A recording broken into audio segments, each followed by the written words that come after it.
ই সালা কাপ নাম রে আরসিবির যে একটা প্রবাদ আছে, একটা বাক্য আছে, ওইটাই ওদের মনে হয় জীবনের একটা সাথে জুড়ে আছে।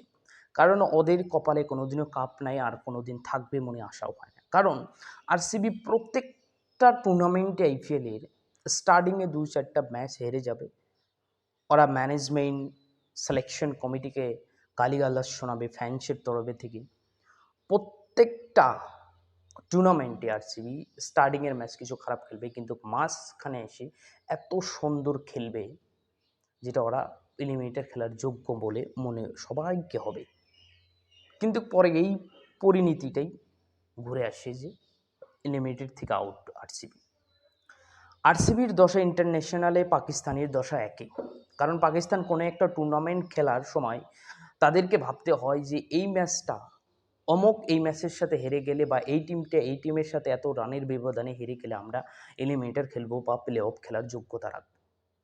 সেই রকমই আরসিবিকে প্রত্যেকবার করতে হয়। এইবারও করতে হয়েছে যে আরসিবি সিএসকেকে হারালে, এত রানের ব্যবধানে এত করলে, বা এই টিমটা এত টিমের সাথে হেরে গেলে, এই টিমের সাথে হেরে গেলে আমরা প্লে অফটা খেলবো। কিন্তু বাই চান্স ওরা সিএসকেকে হারিয়ে এলিমিনেটরে আসে, খুব ভালো। সামনের কিছু বা আইপিএল স্টার্টিংয়ে কিছু ম্যাচ হারলো, কিন্তু সবাই তখন ভাবলো যে আরসিবি এইবারে এলিমিনেটর খেলার যোগ্য না। কিন্তু বাই চান্স তাদের কপালের জোরে এসে এলিমিনেটরটা খেললো।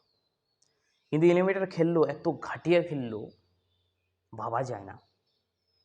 কারণ ওদের সাথে মনে হয় যেটা ওদেরকে পারফরমেন্স, ওরা স্টার্টিংয়ের থেকে আইপিএলের টুর্নামেন্টের ওদের সাথে জুড়ে গেছে। স্রিপ ওদের রেখে গেছে ইসালা কাপ নামটি।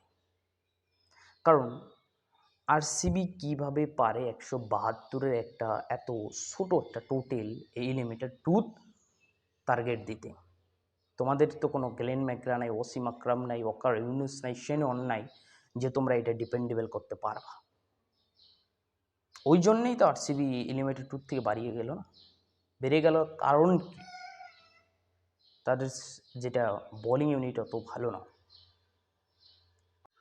আবার ওদেরকে যেটা ব্যাটিং ইউনিট ওটা দেখেন, Glenn Maxwell, fab du Plessis, Virat Kohli, Cameron green অত একটা ভালো পারফরমেন্স কালকের এই ম্যাচে দিতে পারে। গ্লেন ম্যাক্সওয়েলকে দেখেন, এই ন্যাংরা এই নুলা ব্যক্তিটাই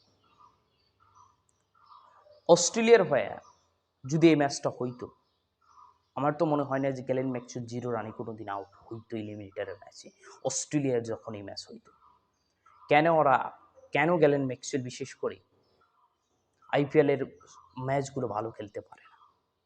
এই গ্লেন ম্যাক্সওয়েলকে আমরা দেখিয়েছি 2023-এর যেটা ওয়ার্ল্ড কাপে আফগানিস্তানের অ্যাগেইনস্ট, কত সুন্দর 100লি আফগানিস্তানকে হারাইছে। এক ঠ্যাঙ্গের উপরে দাঁড়ায়া বিশাল বিশাল ছক্কা হাঁকাইছে আমরা এই গ্লেন ম্যাক্সওয়েলকে দেখছি। আর সেই গ্লেন ম্যাক্সওয়েল আরসিবির সাথে এসে এরকম ধোঁকাবাজি করে। ফ্যাব ডুপ্লেসি সেই ধরনের একটাই রান করলো। বিরাট কোহলির কাছে আমরা এত ছোট্ট একটা অ্যামাউন্ট অফ টোটালের রান আমরা আশা করিনি।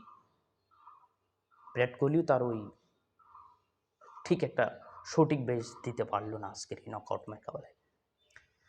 আরসিবির যেন দুর্ভাগ্য, কাপ জিততে পারবে না এই জন্মে, মনে হয় না যে জিততে পারবে।